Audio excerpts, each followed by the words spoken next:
दोस्तों मेरा नाम रोहित और स्वागत है आप सभी को अपने यूट्यूब चैनल बेसिस सेंटर में। तो जैसे कि आप सभी को पता है कि हम लोग बता रहे हैं कि बीबीओ सेमेस्टर 3 का सिलेबस जिसका 22 से 26 सेशन है, ठीक है। इसके पहले हमने पेपर 1 और पेपर 2 का बात कर लिया है। आज हमारा पेपर 3 है, ठीक है।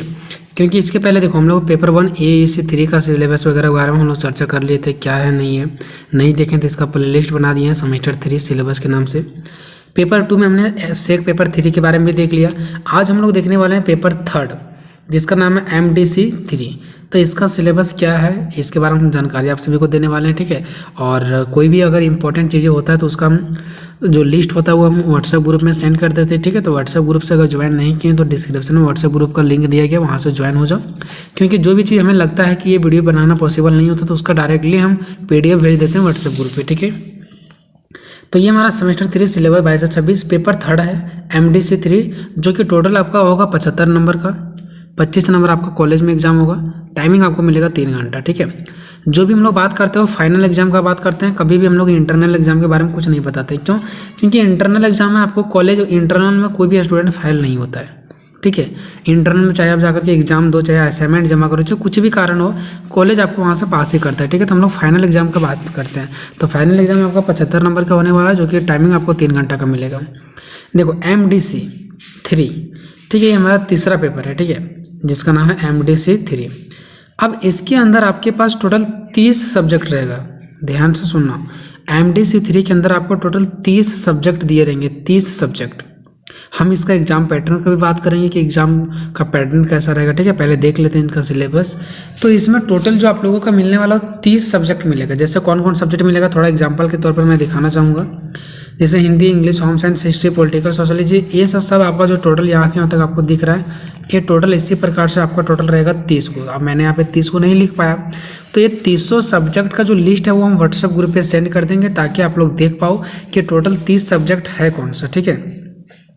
अब MDC 3 के अंदर आपका टोटल 30 सब्जेक्ट BBU ने आपको दिया है, टोटल 30 सब्जेक्ट। उसमें से कोई भी आप एक सब्जेक्ट को सिलेक्ट करके अपना MDC 3 पेपर बना सकते हैं। जैसे यहाँ पे 30 पेपर है पूरा। अभी 30 पेपर कौन कौन सा होता है आपको व्हाट्सएप ग्रुप पर जब जाओगे तो इसका PDF हम वहाँ पे हम सेंड कर देंगे, ठीक है। ये सभी का जितना सारा, जैसे हिंदी हो गया आपका, इंग्लिश, होम साइंस, ये सारा कितना सारा 30 जो इसका लिस्ट है वो मैं भेज दूंगा। और ये सभी का सिलेबस भी वहीं दिया रहेगा। जैसे हिंदी है तो उसका सिलेबस रहेगा, इंग्लिश है तो उसका सिलेबस। क्योंकि 300 सब्जेक्ट का लिस्ट बना करके आपको वीडियो में बताना प्लस में इसका सिलेबस बताना इम्पॉसिबल है, ठीक है। तो इसका हम लिस्ट और सिलेबस हम वीडियो आपको व्हाट्सएप ग्रुप पे ही दे देंगे, ठीक है। बट करना क्या है इसमें, देखो आपके पास टोटल इसके अंदर 30 सब्जेक्ट मिलते हैं, उनमें से आपको कोई एक ही सब्जेक्ट सेलेक्ट करना है। आप हिंदी भी सेलेक्ट कर सकते हो, इंग्लिश रख सकते हो, लेकिन होम साइंस भी रख सकते हो, लेकिन लेना किस शर्त पे है तो मैं आपको देखिए मैं आपको स्पष्ट बताता हूँ, ठीक है, कि MDC 3 पेपर आपको कैसे चुनना है। 30 सब्जेक्ट का लिस्ट में से आपको एक सब्जेक्ट कैसे चुनना है। देखो आपको सेमेस्टर 1 में जो सब्जेक्ट पढ़ रखे हैं और सेमेस्टर 2 में जो सब्जेक्ट पढ़ रखे हैं वो आपको MDC 3 में नहीं रखना है। पढ़ा हुआ चीज़ नहीं रखना, मतलब उससे एक डिफरेंट रखना है। जो आपका मेजर पेपर है और माइनर पेपर है उससे डिफरेंट रखना है। अब आप लोग समझ गए होंगे, ठीक है। अगर इतना नहीं समझाओगे तो मेरा शॉर्टकट तरीका से आप लोग ध्यान रखो। जो सेमेस्टर 1 में मेजर पेपर में आप लोग पढ़ रखे हैं, ठीक है, और IRC पेपर, फिर सेमेस्टर 2 में जो आप लोग मेजर पेपर पढ़ रखे हो और IRC पेपर पढ़ रखे हो, ठीक है, उससे एक डिफरेंट होना चाहिए, ठीक है। डिफरेंट होना चाहिए मतलब क्या कि आप सेमेस्टर 1 में ना तो सेमेस्टर 2 में पॉलिटिकल साइंस कहीं नहीं पढ़े, ना मेजर में ना IRC में, तो आप लोग MDC 3 ले सकते हैं पॉलिटिकल साइंस। मान लो कि ना आप सेमेस्टर 1 में ना तो सेमेस्टर 2 में सोशोलॉजी पढ़े, ना सेमेस्टर 1 में आपका सोशोलॉजी था मेजर में, ना तो IRC में, ना सेमेस्टर 2 में मेजर में IRC में सोशोलॉजी था, तो आप MDC 3 में सोशोलॉजी ले सकते हैं। मतलब ये सब्जेक्ट आप इसके पहले कभी नहीं पढ़े होंगे, तभी आप इसको ले सकते हैं। पॉलिटिकल साइंस अगर मान लो सेमेस्टर 1 या 2 में कभी भी आप लोग पढ़े हैं तो ये आपको नहीं लेना है। पढ़ा हुआ चीज़ नहीं लेना, उससे डिफरेंट होना चाहिए। वही होता है हमारा MDC 3 पेपर। तो समझ में आ गया होगा कि 30 सब्जेक्ट में से आपको एक सब्जेक्ट कैसे सेलेक्ट करना है। जो मर्जी वो सेलेक्ट तो कर सकते हो, बट इसमें भी एक पाबंदी है कि जो पढ़ा हुआ चीज़ है वो आपको सेलेक्ट नहीं करना है, ठीक है। ये बात आपको समझ में आ गया होगा। चलो अब इसका एग्जाम पैटर्न की बात करते हैं।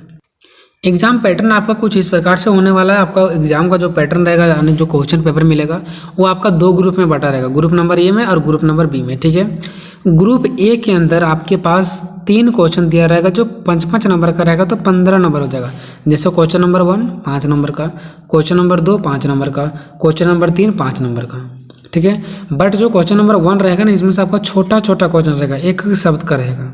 भारत का प्रधानमंत्री कौन है, इस टाइप का क्वेश्चन। अब यही नहीं देगा, मतलब इस टाइप का क्वेश्चन देगा जिसका आंसर एक उत्तर में दे सकते हैं नरेंद्र मोदी, ठीक है, ऐसे करके। तो एक नंबर का 5 वो रहेगा। दूसरा में 5 नंबर का एक ही क्वेश्चन रहेगा, ठीक है, जिसको आपको मतलब एक पेज में कम से कम आंसर देना है। फिर तीसरा में भी 5 नंबर का एक ही क्वेश्चन रहेगा, तो ये 15 नंबर का हो जाएगा। ये ग्रुप ये कंपलसरी है, मतलब ये आपको आंसर देना ही देना है, इसमें छोड़ नहीं सकते, ठीक है। उसके बाद बात करते हैं ग्रुप बी के अंदर। तो ग्रुप बी के अंदर आपका 4 क्वेश्चन बनाना जो कि 15 नंबर का रहेगा, तो 60 नंबर का हो जाएगा, ठीक है। तो इस प्रकार से 60 नंबर ग्रुप बी में हो जाएगा और 15 नंबर ग्रुप ए में। तो 60 और 15 कितना, ये 75 नंबर का होगी, जो कि आपको 3 घंटा का टाइमिंग मिलेगा। इनमें से 1 2 3 4 5 6 7 क्वेश्चन दिया रहेगा, लेकिन 7 में से किन्हीं 4 प्रश्नों का ही उत्तर देना आपको। जो 7 में से 4 को अच्छा लगता है उसमें आप सेलेक्ट करके उसका नंबरिंग दे करके आप एग्जाम पेपर में आंसर शीट में लिख सकते हैं। कोई 4 ही पेपर का, जो 15 नंबर का रहेगा, 15 चौके कितना हो जाएगा, 60 नंबर हो जाएगा। तो ये आपका एग्जाम का पैटर्न रहा। एग्जाम का पैटर्न लगभग सभी में सेम है, ठीक है। बट मैं आपको बताऊंगा नेक्स्ट। अब पेपर 3 हो गया मेरा, ये पेपर 4 बताएंगे, पेपर 5 बताएंगे, पेपर 6 बताएंगे। सारा का वीडियो एक करके बताएंगे।